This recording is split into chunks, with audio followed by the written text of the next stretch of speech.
और कांटों का ताज पहना कि तुम्हारा डिप्रेशन खत्म हो सके। हाथों पैरों पर कील ठुकवाए कि तुम्हारे पापों के कामों को, अपने तुम्हारे श्रापों को, तुमने जो गलत कार्य किए उसने उसे क्रूस पर खत्म किया। तुम्हारे पांव जो पाप करने की ओर दौड़ते हैं उसने अपने पांव को कीलों से ठुकवा कर क्रूस पर रखा ताकि तुम्हें उस पाप भरी जिंदगी से आजाद कर सके। सारा लहू उसका बहा दिया गया, जवानी का गाढ़ा, कि तुम्हारे पापों से तुम्हें छुटकारा मिल सके। और इंसान जाति नहीं समझती कि उसके दुखी होने का दुखों का कारण सिर्फ पाप है। और जीसस क्राइस्ट ने कहा जो क्रूस पर लटकाया जाता है वो श्रापित है। और वचन कहता है कि यीशु मसीह के ऊपर एक भी गुनाह को वो साबित नहीं कर सके।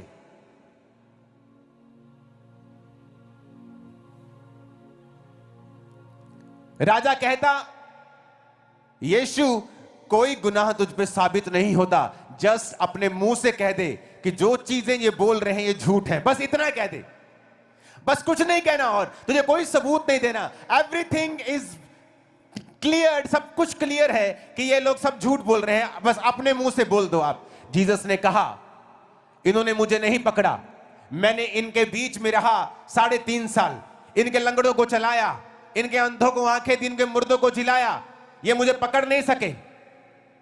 लेकिन आज मैंने अपनी मर्जी से अपने आप को इनके हाथों में दिया है। सब लोग बैठकर वचन को सुनो। और मैंने अपनी मर्जी से अपनी जिंदगी इनको दी है और मैं अपनी मर्जी से तीसरे दिन जी उठूंगा और अपनी जिंदगी को वापस ले लूंगा।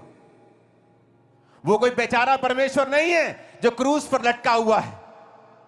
आज वो सर्वशक्तिमान परमेश्वर की दाहिनी हाथ बैठा हुआ है और आपको और मुझको देख रहा है।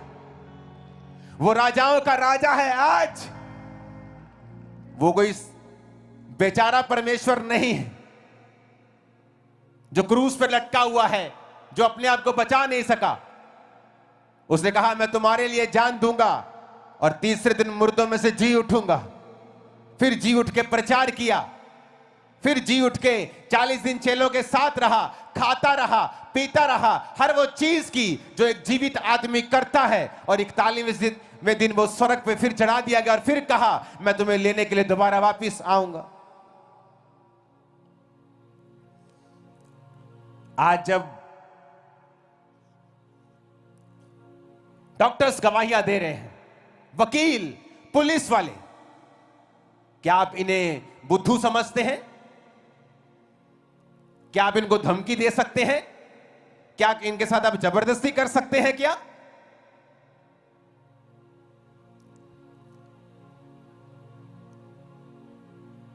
क्योंकि जीसस जब मिरेकल करते हैं वो दिखता है, वो समझ आता है, उसकी बातें समझ से परे नहीं है।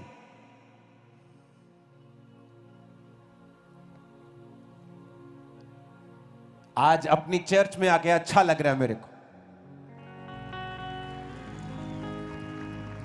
मैंने कभी नहीं सोचा था कि मॉर्निंग मीटिंग में इतने लोग होंगे कि ओवरफ्लोस पे ओवरफ्लो लगाने पड़ेंगे, सड़कें भर जाएंगे, मुझे मालूम नहीं था। जीसस यहां मौजूद है आपको छूने के लिए। आज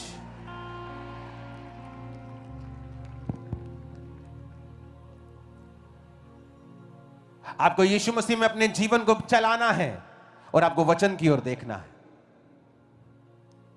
वॉलंटियर्स, कैमरामैन, प्लीज मूव करना बंद कर दो।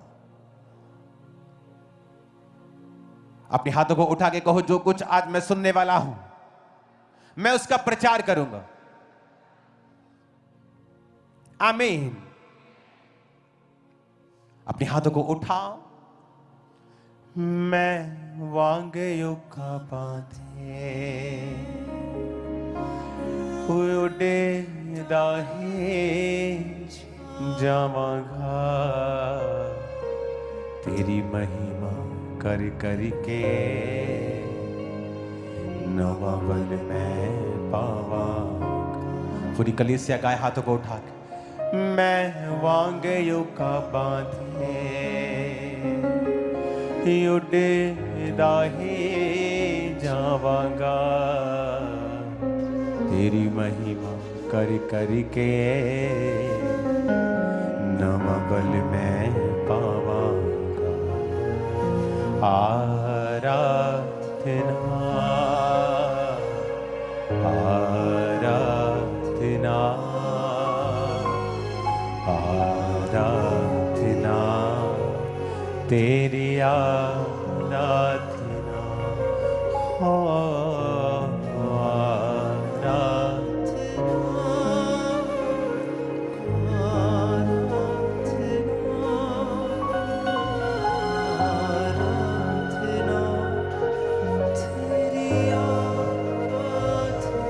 आराधना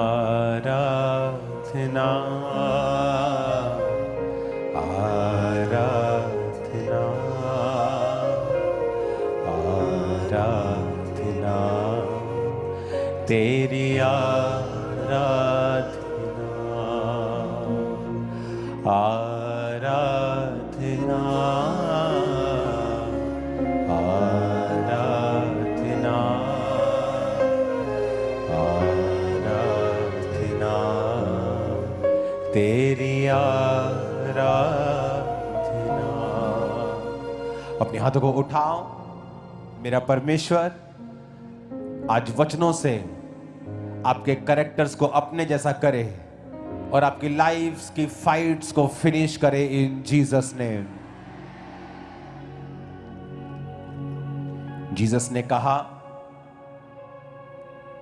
तुम लोगों के जैसे नहीं बनो। अगर मुझे भी विरोध का बदला विरोध मिला होता, मैं कभी प्रचारक ना बन पाता, क्योंकि परमेश्वर का प्रचार करने के बाद मैं मेंटली अपसेट हो गया था और मुझे नहीं मालूम था कि मैं मेंटली अपसेट क्यों हूं। मैं न्यूरोलॉजिस्ट के पास जाता रहा, डॉक्टर्स के पास जाता रहा, डिप्रेशन एंजाइटी मेडिसिन खाता रहा। डिप्रेशन इतना बढ़ गया कि वो सुसाइडल रूप धारण कर गया। मुझे नशों का सहारा लेना पड़ा, भांग की टिक्कियां खानी पड़ी, शराब पीनी पड़ी, सिगरेट पीनी पड़ी, हर टाइम नशे में रहना पड़ा ताकि मैं आजाद रह सकूं इस रोग से। पर वो जब बढ़ता गया और बढ़ता गया और एक हिंदू व्यक्ति ने यीशु मसीह के बारे में बताया और कहा कि आपने जो सुना है वो मीडिया से सुना है, लोगों से सुना है, क्या आपने खुद कभी देखा है यीशु मसीह के पास जाकर? और उस समय जब मैं टूट चुका था और मुझे कोई मतलब नहीं रह गया था किसी चीज से, और रात को नशा करके 16 अगस्त 2004 रात को 8 बजे अपने बाइक के ऊपर गाड़ी जाना, वहां गली में गाड़ी नहीं जाते, बाइक पे गया मैं चर्च को देखने के लिए। और तभी भी चर्च नहीं गया, नशे करता रहा, जुआ खेलता रहा। लेकिन 2 महीने के अंदर अंदर जब मैं वचन सुनता था, लोगों को चंगे होते देखता था, तो मेरी आंखों से आंसू निकलते थे कि क्या ऐसा कोई परमेश्वर है जो आज भी काम करता है, जो सिर्फ बातें नहीं करता, रियल में लोगों को चंगा भी करता है। मेरे सामने मेरे ही सोसाइटी के लोग आते थे और चंगे होते थे। आप किसी को एक दिन बेवकूफ बना सकते हैं, 2 दिन बना सकते हैं, 10 महीने तक बना सकते हैं, लेकिन क्या आप सालों साल सारी उम्र किसी को बेवकूफ बना सकते हैं? नहीं।